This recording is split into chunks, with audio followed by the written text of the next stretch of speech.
ভাঙা টিনের চাল, ধসে পড়ছে মাটির দেওয়াল, তারই মাঝে কোনো রকমে দিন কাটছে মুর্শিদাবাদের বড়োয়ার একঘরিয়া গ্রামের হুদা শেখের পরিবারের।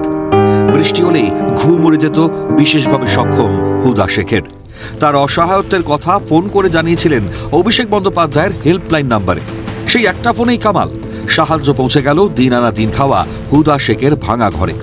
বড়োয়ার তৃণমূল নেতা তথা মাহে আলামের মাধ্যমে চাল, ডাল, তেল, শুকনো খাদ্য সামগ্রী ও নগদ টাকা পাঠানো হলো।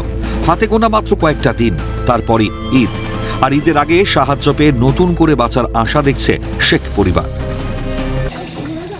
পড়ে আছে না 7.5 বছর থেকে, কোনো আমার বাড়ি ঘরেরও কোনো ঠিক নাই, ছেড়ে ছেড়ে পড়ে যাচ্ছে।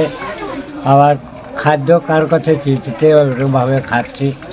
খাটা মানুষ, আমার এক খাটাও জায়গা কোনোটি নাই। একটু খুব খুশি হয়েছি, এতে কোনো আমার অখুশি নাই, বিরাট খুশি, আমি খুব আনন্দ হয়। পাশাপাশি অতি দ্রুত একটি বাড়ি এবং হুইল চেয়ার দেওয়ারও আশ্বাস দেন তৃণমূল নেতা মাহে আলাম। তো আমরা বিগত দিনেও মাননীয় আমাদের নেতা অভিষেক বন্দ্যোপাধ্যায়ের পক্ষ থেকে আমরা বিগত দিনেও বড়োয়ার প্রত্যেকটা পরিবারের দ্বারা দরিদ্র সীমার নিচে বসবাস করে আমাদের দলের তরফ থেকে এবং অভিষেক বন্দ্যোপাধ্যায়ের পক্ষ থেকে আর নেত্রী মমতা বন্দ্যোপাধ্যায়ের নির্দেশ মতো আমরা সেই সমস্ত পরিবারকে চিহ্নিত করি যে দলের তৃণমূল কংগ্রেসের পক্ষ থেকে এবং আমাদের নেতা অভিষেক বন্দ্যোপাধ্যায়ের পক্ষ থেকে সেই সমস্ত পরিবারের পাশে আমরা গিয়ে দাঁড়াই এবং ওনার একটা গাড়ির ব্যবস্থা, যেহেতু পা নেই চলাচলের ক্ষেত্রে, সেটাও আমরা যথাযথ সময় সে ব্যবস্থা করি।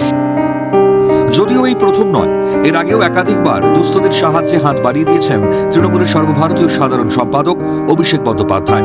এক কথায় বলা যেতেই পারে, অভিষেকের মানবিকতায় বারবার আস্থা ফিরে পাচ্ছে সাধারণ মানুষ। মুর্শিদাবাদ থেকে ভিক্টর বন্দ্যোপাধ্যায়ের রিপোর্ট, ক্যালকাটা নিউজ।